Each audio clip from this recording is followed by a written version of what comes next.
Halo, Assalamualaikum warahmatullahi wabarakatuh. Hi, my name is Hestiasha and I'm from group KKN 70. And in this video, I want to talk about self-care. Pentingnya self-care pada masa pandemi COVID-19. Sebelumnya, saya mau minta doanya kepada teman-teman semua, kepada yang nonton video ini. Semoga pandemi ini lekas berlalu dan semuanya kembali normal seperti dulu, bukan dengan kebiasaan yang seperti sekarang. Walaupun kebiasaan sekarang ini memungkinkan bisa lebih membuat daya imun lebih tinggi karena lebih menjaga kesehatan, tapi dengan doa kalian semoga pandemi ini lekas berlalu. Al-Hadiniyah As-Solihah Al-Fatihah.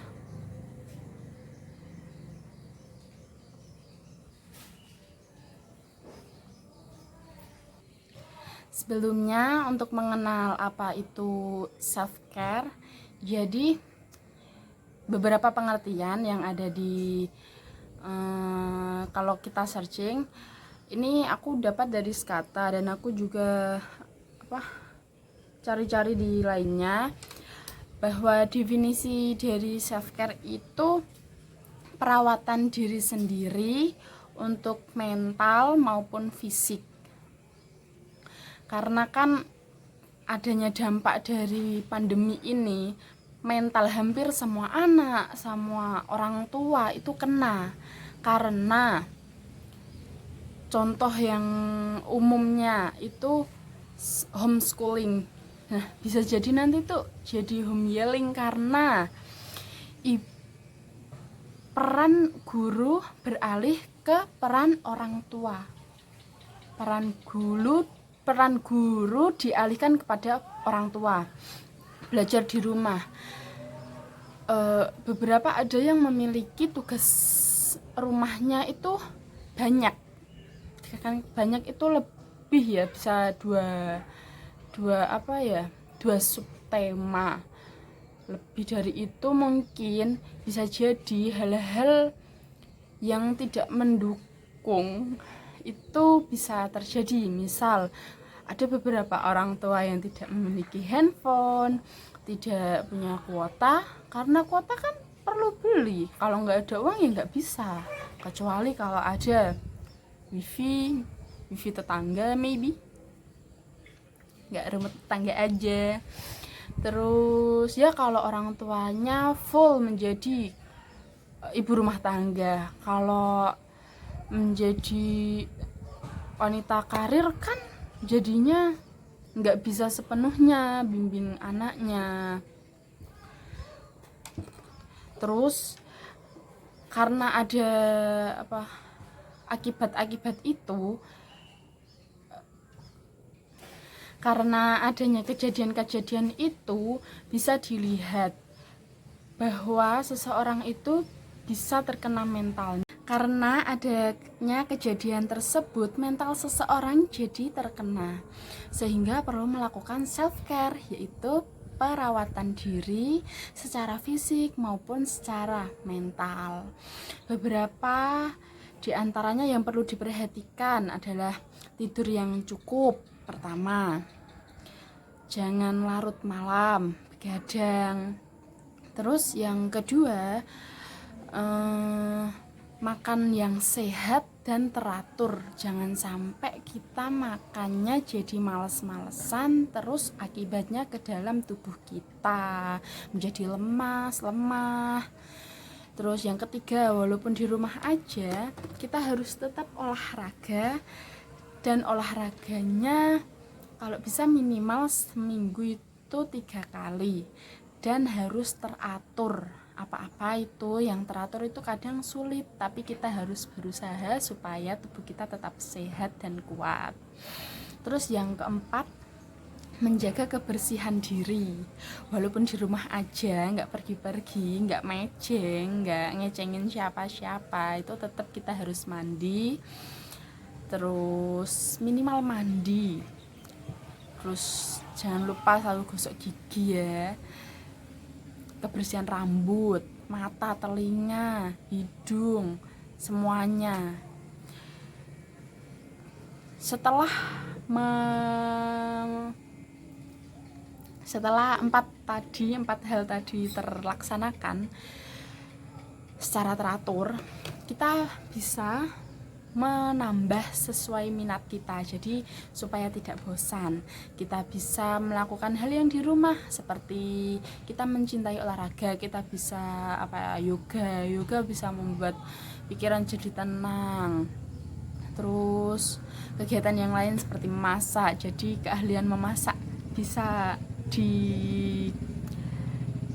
ditingkatkan. Kalau ada yang minatnya nonton drakor, tapi jangan kelamaan, tambah skill yang lain.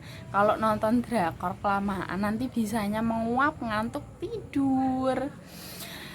Terus selain minat juga kita bisa melakukan ini, bentuk self care yang selain minat.